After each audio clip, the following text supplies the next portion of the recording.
mass of an electron equals to 9.1 into 10 to the power minus 31 kg. This is mass of an electron, 9.1 into 10 ka power minus 31 kg, comma, kinetic energy equals to 3 into 10 to the power minus 25 joule.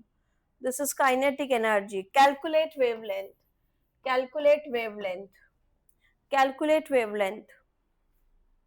ठीक है, calculate wavelength. अब बताओ ये कौन सी जगह से होगा? Very good Avantika. और लैम्डा पूछा है काइनेटिक एनर्जी. लैम्डा पूछा है तो लैम्डा का तुम लोग 2-3 फॉर्मूला सीखे हो, सारा लैम्डा याद कर लेना. एक तो लैम्डा सीखे हो, E is equals to h c by lambda. तो this is normal energy not kinetic energy, मैंने सिखाया था. ये लैम्डा यहाँ पढ़े हो, और एक लैम्डा कहाँ पढ़े हो, यही रिडबर्ग कांस्टेंट वगैरह. तो यहाँ तो कोई ट्रांजिशन है ही नहीं, तो ये नहीं लगेगा, ट्रांजिशन नहीं लगेगा. एक और पढ़े हो डी ब्रोगली में क्या पढ़े हो, lambda is equals to h by m v. Lambda equals to h plus m यानी mass of electron, v is velocity. ये भी नहीं याद है, एक और इसके संग संग सिखाई थी, H by root over 2m into kinetic energy, यानी नीचे वाला फॉर्मूला में डायरेक्ट लगेगा. लैम्डा पूछा है, h का वैल्यू फिक्स होता है. h क्या है बोल तो Aniket? 6.626 very good. Mass of electron is given, kinetic energy is given, तो ये पुट करोगे डायरेक्ट आएगा. ये कौन सा फॉर्मूला है? De Broglie.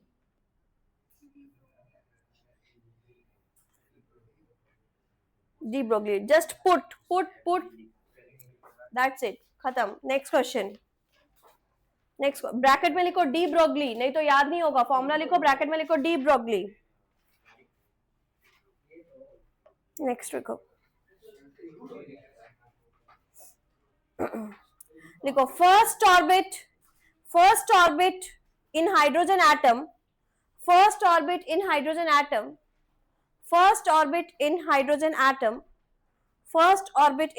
Atom has energy. First orbit in hydrogen atom has energy minus 2.18 into 10 का power minus 18 joule per atom. Find fifth orbit energy. Find fifth orbit energy. Now this is about Bohr's energy. Bohr's energy का formula याद दिलाती हूँ. Bohr's energy का formula E is equals to minus 2.18 into 10 to the power minus 18 divided by n square into z. Remember, अगर कोई particular orbit की ना, वो z स्क्वायर था, देखो तो. अच्छा, ये जो फॉर्मूला है एक बार ध्यान से देखो. हाँ, वो z स्क्वायर है. ये जो फॉर्मूला है ये सिर्फ एक पर्टिकुलर ऑर्बिट के लिए है, ट्रांजिशन नहीं है. फिफ्थ, सिक्स, थर्ड, फोर्थ किसी ऑर्बिट की एनर्जी निकालनी है. n क्या है ऑर्बिट नंबर, z क्या है एटॉमिक नंबर. अब ये दोनों में पुट करेंगे तो एनर्जी आ जाएगी. फिफ्थ ऑर्बिट पूछा है तो n की जगह 5 हो जाएगा. हाइड्रोजन एटम के लिए पूछा है तो z क्या होगा. और बोर्स का कोई भी चीज हाइड्रोजन एटम के लिए ही होता है या हाइड्रोजन लाइक. अब हाइड्रोजन लाइक कौन सा होता है, हाइड्रोजन या हाइड्रोजन जैसा कौन होता है, हीलियम प्लस लिथियम 2 प्लस बस, या बेरिलियम 3 प्लस, जिसका एक इलेक्ट्रॉन सिस्टम है. ये एक इलेक्ट्रॉन निकाल दोगे तो ये भी एक इलेक्ट्रॉन बन जाएगा, एक इलेक्ट्रॉन. लेकिन इनका एटॉमिक नंबर क्या है, इसका एटॉमिक नंबर 2, इसका एटॉमिक नंबर 3, इसका atomic number 4. Hydrogen, helium, lithium. ठीक है, तो बोर्स एप्लीकेबल थ्योरी ये चारों के लिए ही है. लास्ट वाला पार्ट है कि बोर्स का जो जितना भी पोस्टुलेट पढ़े, बोर्स का जो भी थ्योरी पढ़े, वो सिर्फ हाइड्रोजन एटम तक सीमित है या हाइड्रोजन लाइक एटम. अब what is hydrogen like atom, उसके जैसा कौन है, तो उसके जैसा वही है जो एक इलेक्ट्रॉन सिस्टम बन पाएगा. तो एक इलेक्ट्रॉन कौन कौन बन पाएगा? हीलियम में से एक इलेक्ट्रॉन निकाल दो, लिथियम में से 2 इलेक्ट्रॉन निकाल दो, बेरिलियम में से 3 इलेक्ट्रॉन निकाल दो, तो हीलियम बन जाएगा हाइड्रोजन जैसा, लिथियम बन जाएगा हाइड्रोजन जैसा, बेरिलियम बन जाएगा हाइड्रोजन जैसा, लेकिन एटॉमिक नंबर तो वही है। ठीक है, अब इस क्वेश्चन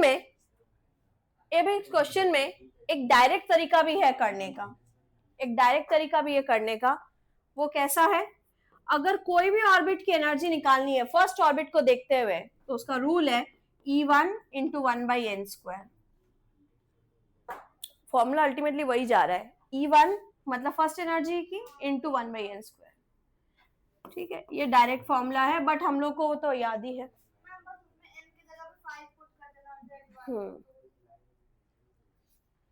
कोई भी एनर्जी अगर निकालनी है तो ये कौन सा, अगर कोई चीज की एनर्जी निकालनी है तो एनर्जी का फॉर्मूला याद रखोगे। किसकी एनर्जी निकालना है? ब्रैकेट में करो Bohr's energy.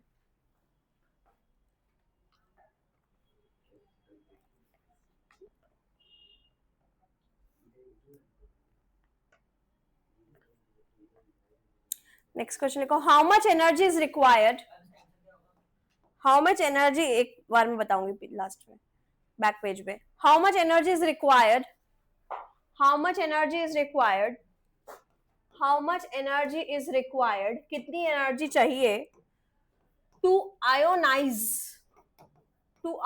Hydrogen atom, to ionise hydrogen atom, to ionise hydrogen atom. Ionise का मतलब ब्रैकेट में कर देते हैं इंफिनिटी ऑर्बिट तक उसको लेके चले गए, पूरा खींच के बाहर निकाल गए infinity orbit. To ionise hydrogen atom if it occupies, ये ऑलरेडी क्या ऑक्यूपाई कर रहा था? If it occupies fifth orbit, if it occupies fifth orbit, ये ऑलरेडी फिफ्थ ऑर्बिट में बैठा था ऑफ हाइड्रोजन एटम।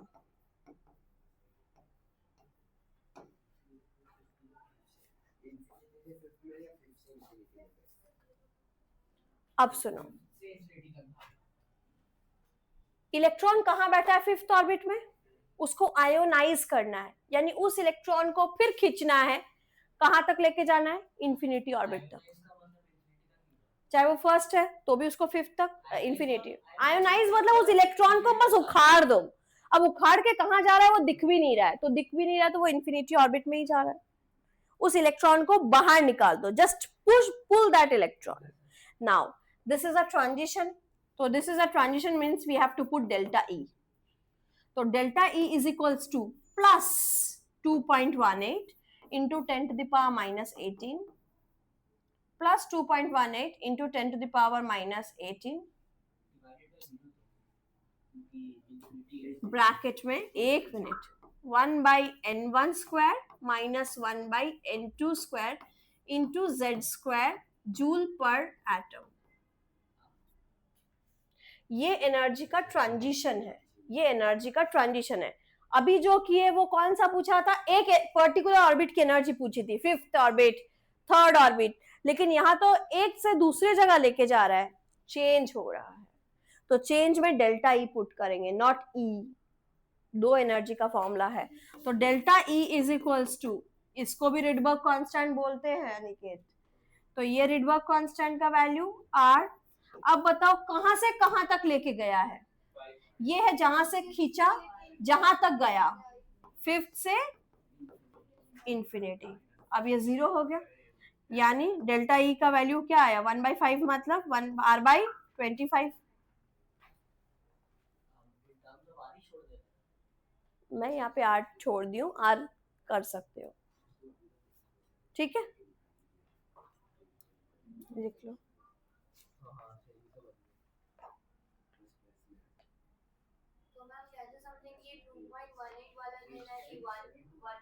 क्योंकि यहाँ पे फिफ्थ ऑर्बिट की भी बात कर रही है और यहाँ आयोनाइज की भी बात कर रही है। यहाँ तो कोई और इसके पहले वाले में एक पर्टिकुलर बोला है find the energy of fifth orbit, एक ऑर्बिट की एनर्जी की बात कर रहा है।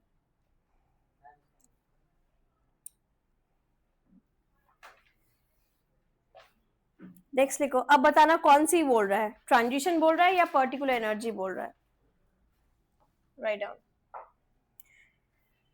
Calculate energy required to remove. Calculate energy required to remove. Calculate energy required to remove. अब सब खुद से देखूंगी कौन इनमें से कौन सा वैल्यू पुट करोगे. Calculate energy required to remove. Calculate energy required to remove electron. Calculate energy required to remove completely. Calculate energy required to remove completely. Calculate energy required to remove completely from second orbit. Calculate energy required to remove completely from second orbit in a hydrogen atom.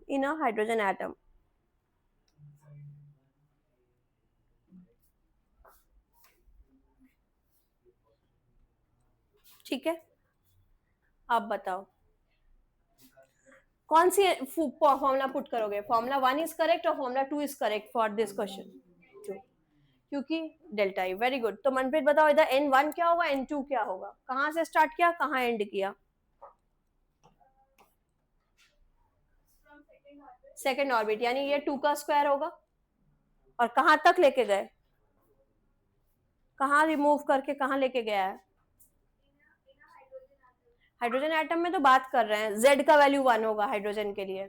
कहां तक लेके गए, n2 का value क्या होगा, कहां remove करके कहां लेके गए. क्या लिखा है, आयोनाइज लिखा है, क्या लिखा है, कंप्लीटली कुछ तो लिखा है. कंप्लीटली उखाड़ दिया तो कंप्लीटली कहां जाएगा इलेक्ट्रॉन, इंफिनिटी. तो कंप्लीटली उखाड़ दिया इसका मतलब कहां जा रहा है, ये इंफिनिटी स्क्वायर में जा रहा है. कंप्लीटली रिमूव, बस यही है, सिंपल. तो डेल्टा ई लगाना है यहाँ पे. समझ आया डेल्टा ई कब करोगे, माइनस होगा क्योंकि ये माइनस में है ना. तो जब डेल्टा ई करोगे तो एक एनर्जी माइनस दूसरा एनर्जी, तो वो एक कॉमन लेके किए हैं. सपोज ये कुछ एक वैल्यू है इंटू 10⁻⁻18 बाई 2 स्क्वायर. ठीक है, माइनस पे चूज करो -2.18 इंटू 10⁻⁻18 बाई 4 स्क्वायर. ठीक है, अब तुम इन दोनों का माइनस कर रहे हो तो तुम क्या करोगे, दोनों में कॉमन पकड़ने का कोशिश करोगी. क्या कॉमन लोगी, 2.18. तो डेल्टा ई क्या होगा, मैंने कॉमन प्लस में वैल्यू पकड़ लिया और प्लस में पकड़ते ही क्या किया, 1/4 स्क्वायर किया माइनस 1/2 स्क्वायर. तो लाइक दिस, जब डेल्टा ई किया तो प्लस में आया है, लेकिन जब सिंगल कर रहे हैं तो माइनस. ठीक है, वो दे या अभी जो लिखा वो कुछ और समझा रही हूँ मैं.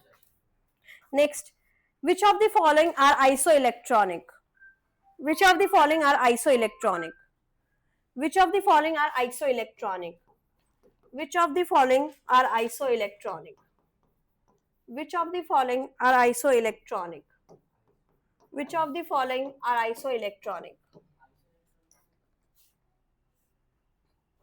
iso मतलब सेम,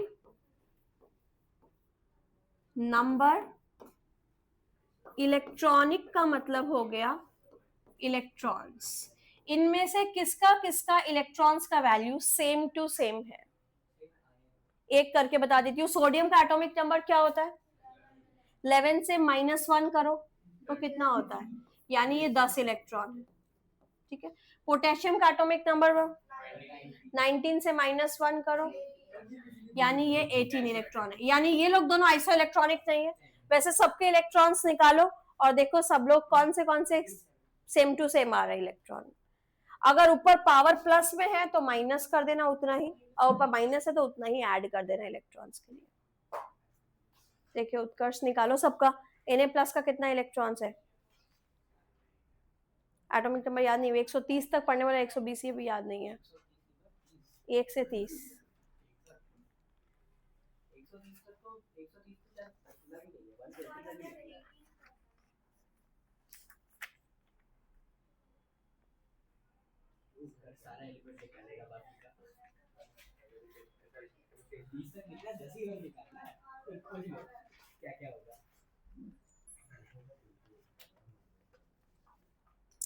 मैग्नीशियम का एटॉमिक नंबर, मैग्नीशियम का एटॉमिक नंबर 12 से 2 घटाओ। कैल्शियम एटॉमिक नंबर 20 से 2 घटाओ। सल्फर 16, 16 में 2 बढ़ाओ। आर्गन, अब देख लो आइसो इलेक्ट्रॉनिक कौन कौन आ रहा है। ये आइसो इलेक्ट्रॉनिक है, और ये लोग आइसो इलेक्ट्रॉनिक है। 2 पेयर बन जा रहा है, एक 10 इलेक्ट्रॉन का, एक 18 इलेक्ट्रॉन का।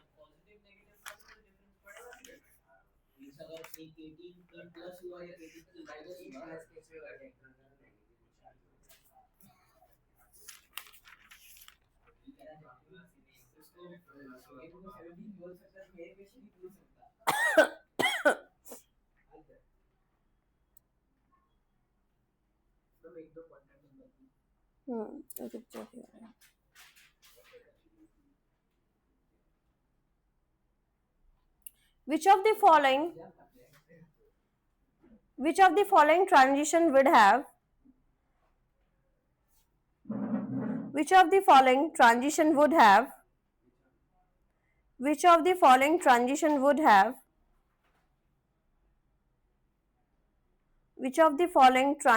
would have minimum wavelength? Which of the following transition would have minimum wavelength? Which of the following transition would have minimum wavelength? 6 to 4, 4 to 2, 3 to 1, 2 to 1. Which of the following would have minimum wavelength पूछा है ना कि maximum? सबसे कम wavelength कौन सा होगा? Sixth orbit से fourth orbit, fourth orbit से टू ऑर्बिट, थर्ड ऑर्बिट से फर्स्ट ऑर्बिट, टू ऑर्बिट से फर्स्ट ऑर्बिट। वेवलेंथ अभी कैसे किए थे? 1 by lambda is equals to Rydberg constant 1 by n1 square minus 1 by n2 square। किसका सबसे मिनिमम आंसर आएगा? सबसे किसका कम आंसर होगा? अभी मिनिमम के लिए मैंने कहानी बताई थी, वो वाला तो इसमें एप्लीकेबल करके पहले देख लो।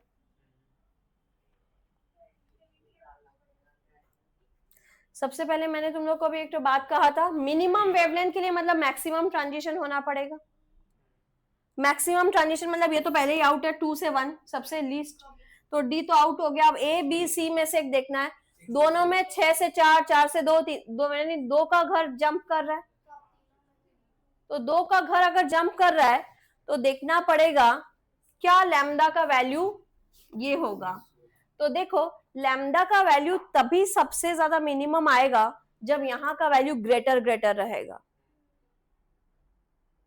ठीक है, तो एक बार यहाँ पे 6 का स्क्वायर और एक बार 4 का स्क्वायर पुट करके आर के टर्म्स में वैल्यू देख लो क्या आ रहा है। डिनोमिनेटर बड़ा छोटा समझ में आ जाएगा, तो क्या आएगा? आर 1 by 36 माइनस 1 by 16, तो ऊपर क्या आएगा? नीचे 36 इंटू 16 कर दो, ऊपर वैसे करके फटाफट करके एक बार देखिए, मैथ्स कैलकुलेशन करके बताओ सबसे मिनिमम वेवलेंथ किस में आएगा? माइनस में आ रहा है, तो आउट। दूसरा वाला देखो, माइनस में तो लैम्डा आ ही नहीं सकता, मतलब ऊपर वाला। हाँ नहीं, 4 स्क्वायर, ये तो 6 से 4 जा रहा है, तो पहले 4 लिखेंगे। 6 से 4 जा रहा है, गुड, पहले 4 लिखोगे।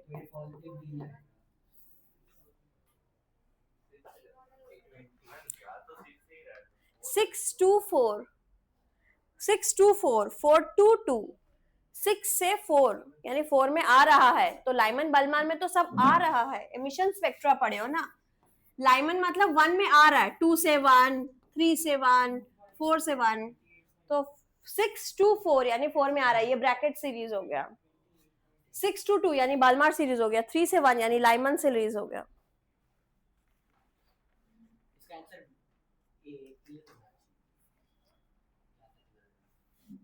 बोला तो नहीं है ना कि शिफ्ट ऊपर से नीचे कर रहा है कि नीचे से ऊपर कर रहा है। बोला तो क्वेश्चन में बोला ना, क्वेश्चन में बोला कि ऊपर से नीचे शिफ्ट कर रहा है कि नीचे से ऊपर शिफ्ट कर रहा है। 6 2 4 4 पे आ रहा है, बोल दिया अगला। 4 पे आ रहा है, ब्रैकेट सीरीज है और लैम्डा बोला है तो ब्रैकेट सीरीज में ही लगाना है। बोलो कौन सा आ रहा है मिनिमम? पहले वाला का तो है 28.8, दूसरा वाला का हो गया आंसर दिया हुआ है इसका।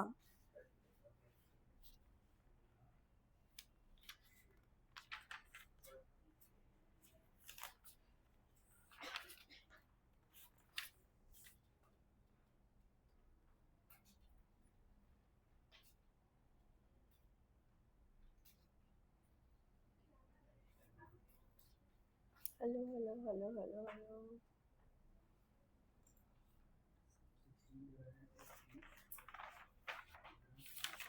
Option number B. Option number C भी तो निकालना पड़ेगा। बी या सी? बी या सी में से एक होगा क्योंकि ए का आ रहा है 20। बी या सी?